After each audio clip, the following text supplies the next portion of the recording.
born in Amarillo, and when I was young, very young, my mother died, and so my dad moved us to his hometown in Arkansas, rural Arkansas, and he lost his job, got addicted to opioids, and that triggered a long line of drug use for him, and him and my stepmother sold drugs for a great period of time, and that's pretty unsustainable. So when I was 14, it came to a head where it just didn't work having teenagers in the house, and my father left my sister, who was 15, and myself at 14 at a grocery store, and told us to fend for ourselves. And so we were lucky enough to find some extended family back in Amarillo, and so I was able to move back to Amarillo and start a new life.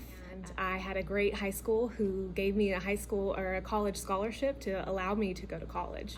So I would say what my passion is truly teaching students to develop the 21st century skills that they need to be successful in life or future workforce.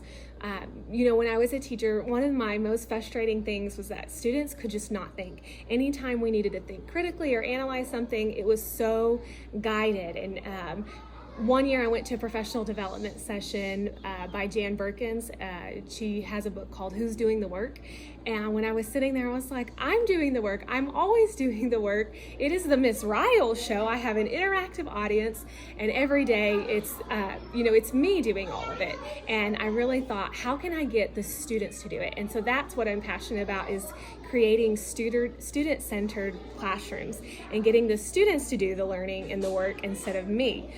Even the other day, I had a first grade student come in here to return his library books, and when he turned to leave, even though this student has been to the library every single week this year, every single week when he came in kindergarten, he got lost trying to leave.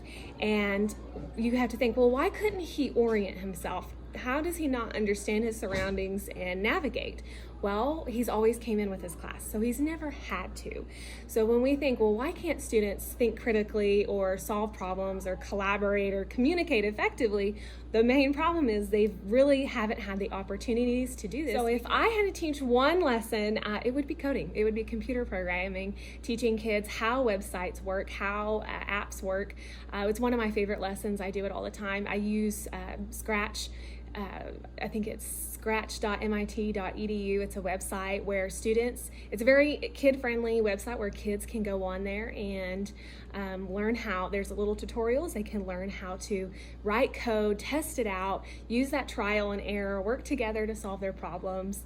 And so they learn a little bit about how things are created. And they are a little frustrated at first because, anytime you do something student-centered, they're like, just tell me what to do and how to do it, because, you're increasing their mental load. You're not just asking them for content, you're asking them to decide how to get there. If I could change one thing just with a magical flip of a button, I would have our country have universal childcare and universal pre-K, so that every kid has the option to start off strong and have a strong foundational development in literacy, in social interaction, in their verbal and language skills, so that they can be successful later on in life.